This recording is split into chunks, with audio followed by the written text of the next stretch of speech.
Welcome in, ladies and gentlemen, to Cronkite Sports Live. I'm Spencer Hardenbergh. He's not Braden Bell. Braden has a day off, but you all know who he is. It's Eliav. Gabay. That's right. Spencer, it's our first time anchoring together. I know I'm not as pretty as Braden, but we're going to have a good time anyway. And with all the craziness, so much going on, I just hope the show isn't as crazy as college football has been the past couple weeks. Eliav, you're underselling yourself. But let's hope the show is as fun as college football has been. Yeah. ASU solidly defeated Utah in a huge win for this squad, as it was their second straight upset and their first Pac-12 road win since October 3rd, 2015. It's a pretty long time. Troy Tauscher, he caught up with Chaz Frazier and Ryan Clark, who were both at the game in Utah. Thanks, guys. I'm Troy Tauscher, joined by WCSN football reporters Ryan Clark and Chaz Frazier. These two just got back from watching the Arizona State Sun Devils defeat the Utah Utes 30-10 in Salt Lake. Ryan, I'll turn to you. Another surprisingly good defensive effort from the Sun Devils, getting this second straight win. What did you see from them in that game? I mean, they were swarming. It's a totally different team visually from the first 5 games of the season defensively. And you can give that credit to both Phil Bennett and the guys that have stepped in positions that have had injuries. I mean, you lose a guy like Karan Crump, who's an incredibly talented pass rusher. You're going to need guys to step up, and people like Rennell Wren, AJ Latu, when he was healthy, he didn't play in the Utah game, but others have been able to step in and fill the void when there's been injuries. And Phil Bennett has been working these guys. He's been on them. He's a hard-nosed coach, and you can see that improvement, and it showed on Saturday against Utah. Chaz, switching over to the other side of the ball, a great game for the offense. 30 points is pretty good. What did you see on that side that helped ASU earn this victory? Yeah, this ASU offense is starting to look like a well-oiled machine. I was talking about it with Colton after the game. The coaching staff loves what they're seeing, the 1-2 punch between Demario Richard and Kalen Ballage. It starts, though, with that offensive line. It's really starting at the foundation right there. They're getting out and getting down those defensive players to make holes for Kalen Ballage and Demario Richard to run. This last game, they both rushed for over 60 yards apiece. So when they have an attack like that, it makes it easier for Manny Wilkins to get back and throw the long ball, which we've seen that he's doing this year better. All right, guys, now 2 consecutive wins for the Sun Devils. Like I said, first a win at home against number 5 Washington, and now a road conference win. Ryan, I'll ask you first, just on a big picture level, what do you think this season turnaround means for ASU going forward? I think they're legitimate contenders in the Pac-12 South, and the fact that we're saying that right now is unbelievable. When we were watching this team early in the season, they didn't look like they were going to be in a position like this. They were 1-2. They had lost to San Diego State and Texas Tech in games that they did not look good, with the exception of the second half against Texas Tech. And then they just turned it around when conference play started. They beat a team like Oregon. They lose to Stanford against an incredibly talented running back in Bryce Love. And then they pull off these 2 wins back-to-back against talented teams in Washington and Utah. So right now this ASU team is playing its best football, as Todd Graham alluded to in his post-game press conference on Saturday. And if they can maintain this, then they're legitimately going to be able to contend for the Pac-12 South and be able to play in a Pac-12 championship game, which, if you would have told me that would be a possibility at the start of the season, I would have said you're crazy. Chaz, what do you think? Can we expect to see continued success going forward? Yeah, it's funny because, like Ryan was talking about, they started off this season 2-3. Last year, one of the worst defenses in the entire nation. These last 2 games, they held teams to just 17 points. So that's where it's all starting. Phil Bennett and that defensive coaching staff, they're getting the guys together, and they're playing lights out on the defense. And then on the offense, they're putting up points. We always knew they can score, but now the offensive line, they're driving people forward, creating those holes. Manny Wilkins came back a better deep ball thrower. So the big test is this week. Number 21 USC comes to town. They knocked off number 5 Washington. Then they went to Salt Lake City. If they can knock off this number 21 USC team, then I think we're talking about a legitimate team going forward, Troy. We'll see if that legitimate team shows up this weekend, number 21 USC in town, and you can check out coverage of all of that game and everything else ASU football at cronkitesports.com. Thank you, Ryan. Thank you, Chaz. I'm Troy Tauscher, sending it back to the studio. From the gridiron to the pitch we go, as Sun Devils soccer has not won since September 22nd. However, in their last match, they tied Utah 2-2. To break down what's been going on, we bring on WCSN soccer analyst Andre Sims. Andre, thanks for being on, my man. No problem. Last time I was up here at the monitor, I was doing social media. Yeah, that's right. That's right. A little bit of a change. ASU has a lot to change. ASU has allowed 10 goals in its past 4 matches. What's leading to these defensive breakdowns, man? Honestly, they had a formation switch switch. They switch to a diamond formation in the midfield, and what that does, yes, offensively, it allows a lot of space on the wings to make wide runs, but it depletes your midfield, and we've seen that depletion cause problems for them so far this season, especially in Pac-12 play. I'm going to show you a couple of goals here from the Colorado match. Look at the space they're already working with right now in midfield, and there is nobody defending that box right now, and all three of ASU's defenders there, eyes on the ball, the through ball squeaks through, and that leads to the early near post finish. Now, pick it up later in the game. Again, so much space in the box there, completely wide open, and as you see, this cross comes in. The back post runner isn't even in view until she's volleying the ball into the net. So ASU is having these defensive breakdowns to where they're not quite aware of everything that's happening in the full length of the pitch, and they have a little bit too much space in midfield, and they find themselves chasing the game because of it.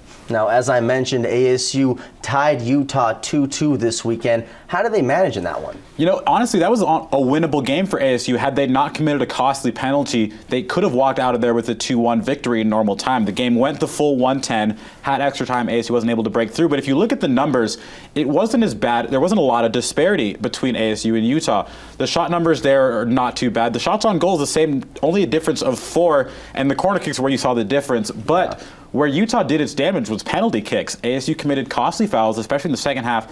Both of Utah's goals came from penalties, and so it was a costly error. It was a trip inside the box, a foul that didn't need to be committed, and so ASU really shot themselves in the foot in that regard. So it was a very winnable game. They looked a lot better than they have in games past. Now, moving forward, they have 3 matches left, and what needs to happen to finish strong here? You know, I think the biggest thing for Graham Winkworth of this team has got to be the mentality. At this point, they know they're not going to be a tournament team, but if you look ahead to what their schedule is, they've got both of the Washington schools and Arizona, and the Arizona match, of course, it's part of the Territorial Cup. You're going to be up for that, motivationally speaking, but these 2 matches against Washington State and Washington are going to be tricky. They're against teams in the lower half of the conference. Very winnable games for ASU if they show up, but it'd be very easy for ASU to start to roll over, realize, okay, the season's over with. So the biggest thing for Graham Winkworth is how can he get his team ready mentally going forward? Well, as Arizona State wraps up their season, they face Wazoo on Thursday, followed by Washington on Sunday, and they'll have a small break before the Territorial Cup next Thursday. You can catch all those on Pac-12 networks. Women's soccer volleyball team have shown no signs of slowing down. The ladies are now losers of their last 10 matches. What's worse, in only one of those matches have they managed to win 2 of the necessary 3 sets needed to win the match. Needless to say, it has not been pretty. Unfortunately for the Devils, the road only gets harder from here, as 4 of their next 5 opponents are ranked. But fortunately for us, we do have WCSN volleyball analyst Chris Gleason in studio to help us digest some of this. So Chris, thank you for being here. And with all the problems that they've had, what would you say is their biggest one? Well, Spencer, it's pretty simple. ASU's biggest problem is that they don't finish matches. In 4 of their last 6 matches, they have won either the first or the second set, meaning they go into set 3 tied at 1 apiece. The problem is, in none of those matches, they have gone on to win more sets. And it could be a problem of fatigue. They do have a very young team. It could be that they're too predictable and that teams are able to figure them out. Whatever it is, they need to find a way to finish off matches, because if you don't win any sets past set 2, you're not giving yourself a chance. So what can they improve on to finish up those matches? Well, it comes down to offensive consistency. Their defense has been very good. They've led each opponent that they've played in Pac-12 in digs, except for UCLA where they tied. But every game, they have had more attack errors than their opponent. You look at their 2 matches at Oregon and Oregon State this past weekend, they led Oregon by 4 digs and led Oregon State by 8. And you'll see in both of those games, they had 9 more attacking errors than both squads, and that makes a huge difference. So it just comes down to them having less mistakes on offense and being more consistent, getting those third hits inside the lines. So the ladies are going to try to move on from the past and on to the future. How do you see them faring this next weekend against Stanford and Cal? Well, I think it's pretty safe to say that they're not going to win either match. I'd love to be pleasantly surprised, but Stanford comes in as the number 2 ranked team in the country Friday. And then Cal, not a ranked team, but don't be fooled by that. They beat ASU handily in 3 sets the last time these 2 teams played. So, and like you said earlier, 4 of those next 5 matches for the Sun Devils are against teams ranked in the top 20. So it might be late November before we see a Pac-12 win for this ASU volleyball team. Chris Gleason, always killing it. Thanks, Chris. Bobby Hurley has impressed once again. This time by landing 4-star guard Lugence Dort. Dort is a 6'4" senior out of Mono, Ontario. Yes, that's Canada, folks. He's a dynamic shooting guard who can attack the rim and be a one-man fast break. The top 30 recruit chose ASU over schools like Oregon and Baylor. He'll join the team next season. But as far as this season's concerned, it kicks off this week.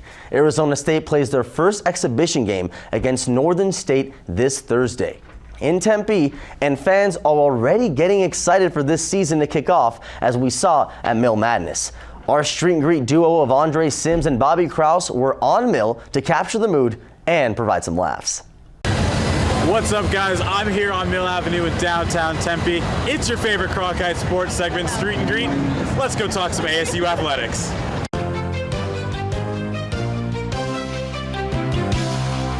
To be honest, you gotta stick with what works, and what doesn't work is what we got going right now. So I'd say never be indifferent to change. So why not change, Yeah. Bring it towards us, bring it at us, and let's get going with what's about to get going. Well, he's a plumber. Like, all plumbers are good, right? I don't know. I mean, Michael Phelps could be used as maybe some form of motivation, but I'm not looking too big into that. If a plumber came knocking at your door, what would you do? Answer the door. It's a plumber. Oh, he's going to draw some fouls, that's for sure. He's definitely going to draw some fouls. Hey, he's going to teach the kids how to draw some fouls. Other than that, I don't think it'll help at all. Another wild night here on Mill Avenue. That's all for this edition of Street and Greet. We'll catch us back out here very, very soon. Back to you guys at the desk for Cronkite Sports. I'm Andre Sims. Wow, Street and Greet really never seems to disappoint. No way. You know who else never disappoints? Our guy Jack Harris, who is now a social media expert. Jack, what do you have for us this week? Thanks, guys. So I want to take you back 2013. If you remember, USC came here with then head coach Lane Kiffin. He was on the hot seat. They go into Sun Devil Stadium. They get blown out by the Sun Devils. He gets fired at LAX that night. So this first tweet we have here, she points out that you can also fire coaches at Sky Harbor Airport right here, really anywhere at Sky Harbor. And, Clay Helton, they got blown out last week. There's a little bit of discontent going on at the Coliseum right now, so you never know. This is just a friendly reminder. Well, yeah, I mean, you have right next to the Cardinals airplane. I think that'd be most suited for this if you're going to get it done. We're going to get to the Cardinals. Oh, there we go. All right, I'm excited. What's up next? All right, so let's go to the Cardinals. So it's a good thing that the college team in town is doing well, because as you can see, ASU Football's 4 wins, so that's more than the Cardinals, Suns, and Coyotes have combined so far this season. And the Suns and Coyotes, they have no wins so far this year. It is a tough time to be a pro sports fan in Arizona, especially if you're Earl Watson right now. Yeah, I gotta say it. They're all taking more dubs than Earl Watson. So that's you guys are too savage right now. Hey, I'm sorry. That's what this segment's for, Eliav. That's right. All right, so let's go to our last one. No coach firings here, but I don't know if you guys saw first half of the ASU Utah game. Utah, they had these big cutouts, cardboard sheets trying to block signs. ASU must just have a really bad reputation among Pac-12 coaches as a sign-stealing school, because we saw Oregon do this. We've seen Mike Leach complain about the Sun Devils stealing signs. I mean, come on. They did this in the first half. ASU scores second half. No difference, though. I'd say they stole one out of the Mike Leach playbook right there with this one. They were scared of people stealing signs. Well, they stole a joke. Hey, I'm from New England, so I know a thing or two about my football team stealing signs. don't worry there. Spencer's not holding back this one. Not at all. Well, great stuff as always, Jack. Thank you very much. Now it's time to take a trip around the Pac-12 as Austin Burnett is here for this week's edition of Impact. Thanks, guys. Well, believe it or not, we're more than halfway through the college football season, and we're starting to find out who the real contenders are in the Pac-12. But the most entertaining game this weekend was the double overtime thriller between Cal and Arizona. Arizona quarterback Khalil Tate continues to dominate on the ground. Tate had another game over 100 yards rushing and scored his 7th rushing touchdown of the season in the Wildcats' 45-44 win over the Golden Bears. Arizona State is now relevant in the Pac-12 South after its 20-point victory over Utah. The Sun Devils defense has taken a complete 180-degree turn in the right direction since their loss to Stanford, and whatever Phil Bennett has been telling or feeding them lately has been working. And if ASU can manage another upset this weekend against USC, then they can end up representing the Pac-12 South on December 1st. Notre Dame and USC went head-to-head in one of the most prestigious rivalries in college football, and there was no love lost when these two teams met in South Bend. Sam Darnold and the Trojans were the Pac-12's last hope to get a college football team into the college football playoff. But the Fighting Irish ran all over the Trojans, and Darnold still hasn't quite lived up to the expectations of a Heisman Trophy candidate or one of the best quarterbacks in the country that many people thought he would be. The Irish shut down USC and any chance of a Pac-12 team making it to the college football playoff. Spence, Eliav, back to you guys. Pac-12 is absolutely wild this year. Thanks, Austin. Good stuff. Now we get into the way it is, how it works. We get 3 questions, do a little debate, and our producer will pick who they think wins, and they will get to rant. Let's you go. ready to roll? Yep. So, with this win over Utah this past weekend, has Arizona vaulted into a top 5 team in the Pac-12? It seems crazy, I know, but how are they there yet? I'm buying into the craziness, Spencer. All right. It's going to be, when you think about who are the best in the Pac-12 now, right? Wazoo, you got Washington, USC, and then Stanford. I think ASU has booted Utah out of there at that point, and I'm going to give them top 5. See, I still have Utah there. I know they just beat them very soundly, but just ASU has been so inconsistent. You know, the first week they won by 6 against New Mexico State, one of the worst teams in the country, as many people thought. So I'm not quite there yet. Maybe if they beat USC, I'll definitely throw them up there. All right, I'll switch it back to you, Spencer. What's been men's hockey's biggest issue so far? I think it's defense. They've let up 20 goals in the last 5 games. I mean, it doesn't matter. You know, the scoring hasn't been bad. Right. So 20 goals in the last 5 games is not going to win you many games. No, that's a good call, but I'm going to go with identity. They really just don't have one. They don't hang their hat on anything, and they're also not especially good at anything in general. But it's kind of similar to what ASU football had before the bye week. So if they can find that, they can get a groove. And now, a little fun one. Favorite mascot in the Pac-12. Plenty of options. I'm going to go with the Cardinal. I'm going to go with the Cardinal because it's a tree, first of all. And then when you see the actual mascot, whoever's in there, boy or girl, whatever, there's this tree mascot. You can see, you can see the person through it, but they're just freaking out. They're always going crazy and just berserk on the sideline. So I got to give credit where credit is due. See, I got to go with the Ute. Just because I don't know what a Ute is. Yeah, there. Jack's in the studio telling me to go like that. I don't know what a Ute is. Is it a vegetable, an instrument? God knows. Mayonnaise is not an instrument. I can tell you that right now. Definitely not. Yeah. So that's my answer. All right, Troy. What do you got for us? Come on. Give me something. You know? Let's go. 2 upsets in a row. Call me ASU football. Can't catch a break. We already covered men's basketball in this show, but there's another team that plays in Wells Fargo Arena that ASU fans like to forget about. That team is Sun Devil Women's Basketball, led by 2-time Pac-12 Coach of the Year, Charlie Turner-Thorne. ASU Women's Basketball has consistently been one of the more successful programs on campus. In her tenure at Arizona State, the team has won 2 Pac-12 championships and have taken part in the Big Dance 12 times. To give you some specifics, the Sun Devils are 98-36 their past 4 seasons combined. That's about a 73% win percentage. They play a fast-paced game to accompany their hard-nosed defense, and the passion they show is contagious. What they don't show is any signs of slowing down, as their recruiting classes have consistently been among the nation's best. As their season is set to start on November 12th against UTSA, keep them in mind before saying there aren't any good teams to support at Arizona State. You might be surprised. And that's the way it is. I think most underappreciated team at ASU. You're exactly right, Eliav. Now let's get into top plays. Manny Wilkins pulls up to the right here. Looks like he's going to pass it. Got a few guys. Got to have that selfish streak sometimes to get into the back of the end zone. Wilkins dives in, barely getting it, but gets it. That's all that matters. There's more diving at number 2 as ASU gets the save there by Joey DeCord. Man, that was to keep it in OT. The time expired right there. You see the dive, you see the hustle. Here we go. Whoa! Get there in time, DeCord. They don't need defensive Joey's doing that. Now on to number 1. J.J. Wilson with that pick 6, and this play iced the game for ASU. There's a little hope for a comeback for Utah. Definitely not after that. And we all know what happened. ASU went on to win this one in pretty dominating fashion. Great play by Wilson. And really the whole defense, this entire game stepping up. There it is in super slow-mo. Yeah, he read that completely. Read it like a book.